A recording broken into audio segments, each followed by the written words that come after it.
પ્રકરણ 21 બેટા મને પાછી જવા દે. ઉમા મહેશ્વરન અનો નીતા રામૈયા. ઉમા મહેશ્વરનનો જન્મ મદ્રાસ ઈસવીસન 1938માં થયો હતો. અભ્યાસ અને ઉછેર જબલપુરમાં થયા. BA જબલપુર યુનિવર્સિટી દ્વારા અને MA નાગપુર યુનિવર્સિટી દ્વારા થયા. ઉચ્ચ અભ્યાસ મિશિગન યુનિવર્સિટીમાં કર્યો, ત્યાં PhDની ઉપાધિ પ્રાપ્ત કરી. કવયત્રી, લેખક, સંશોધક તરીકે જાણીતા થયા. CV રામન જેવા સમર્થ વિજ્ઞાનીનું જીવનચરિત્ર લખ્યું. ત્રિશંકુ એન્ડ પોએટ્રી એમનો કાવ્ય સંગ્રહ છે. અ સાયકલ ઓફ ધ મૂન તેમજ mangoes on the maple tree એમના નોંધપાત્ર પુસ્તકો છે. 20 પુસ્તકો એમને નામે છે.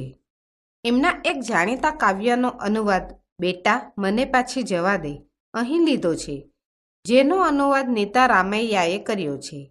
પલટાતી સંસ્કૃતિ સાથે બદલાતી જીવનશૈલીનું પ્રતિબિંબ આ કાવ્યમાં છે. દીકરાને ભણાવ્યો, તે સારી રીતે ઠેકાણે પડ્યો, સુખી છે, માને એનો આનંદ છે, પણ જીવનની બદલાયેલી શૈલી સાથે માને ગોઠતું નથી. એ રીતે માના હૃદયની સૂક્ષ્મ સંવેદનાને કવયત્રીએ કાવ્યમાં ગૂંથી છે. કોને ખબર કેવી જગ્યાએ તું મને લઈ આવ્યો છે બેટા. અહીં બધી જ બારીઓ હંમેશા બંધ રખાય ને આગલે બારણે હંમેશા તાળું વાસ્યું હોય. બેટા, જ્યાં ઘરની બારીઓ હંમેશા બંધ રહેતી હોય અને મુખ્ય દ્વાર પર હંમેશા તાળું માર્યું હોય એવી જગ્યા પર તું મને કેમ લઈ આવ્યો? ભલે પધાર્યા કહેવા માટે ઉમરામાં કોઈ રંગોળી જ નહીં. લક્ષ્મીજી ક્યાંથી પધારે બેટા? આવનારનું સ્વાગત કરવા મુખ્ય દ્વાર પર રંગોળી ન કરી હોય ત્યાં કદી લક્ષ્મીજી પધારતા નથી. જ્યાં એની એ જ હવા ગોળ ગોળ ફરતી હોય ત્યાં લક્ષ્મીજી પધારવાની પરવા કરે ખરા? કહે તો બેટા. બેટા, જે ઘરમાં માત્ર કૃત્રિમ હવા ગોળ ગોળ ફર્યા કરતી હોય ત્યાં લક્ષ્મીજી આવવાનો વિચાર પણ ન કરે. કમળ ઉપર જે બિરાજમાન છે અને આદિકાળના દૂધના સમુદ્રમાં જેનો વાસ છે તે દેવની પત્ની. કમળ પર લક્ષ્મીજી બિરાજે છે અને આદિકાળથી દૂધના સાગરમાં તેનો વાસ છે. તું શું એમ ધારે છે કે ડબ્બામાં ને બરફમાં સંઘરેલું 3 દિવસનું વાસે ખાવાનો આરોગ છે? લક્ષ્મીજી ડબ્બામાં અને ફ્રીજમાં સંઘરેલું 3 દિવસનું વાસી અન્ન કદી ન આરોગે. બેટા, હું ખૂબ રાજી છું બેટા, તને સારી રીતે ઠેકાણે પડેલો જોઈને, બાળકો ને પત્નીને બધું જ. તને બાળકો અને પત્ની સાથે ઠરીઠામ થયેલો જોઈ હું ખુશ છું. જોકે તારી પત્ની અન્ય પુરુષોના હાથ પકડે, તું અન્ય પુરુષોની પત્નીના હાથ પકડે ત્યારે ઊભા થઈ જાય છે મારા રૂવાડા. તારી પત્ની પર પુરુષનો હાથ પકડે અને તું પર સ્ત્રીનો હાથ પકડે એ જોઈ હું ખૂબ દુઃખી થઈ જાઉં છું. પણ હું રાજી છું બેટા, ખરેખર રાજી છું. એ વાતે કે તું ઠેકાણે પડી ગયો, સારું થયું સારું, અને મને લઈ આવ્યો છેક આટલે દૂર. બેટા, સારું થયું તું મને અહીં લઈ આવ્યો. હું ખુશ છું કે તું તારા જીવનમાં સુખી છે.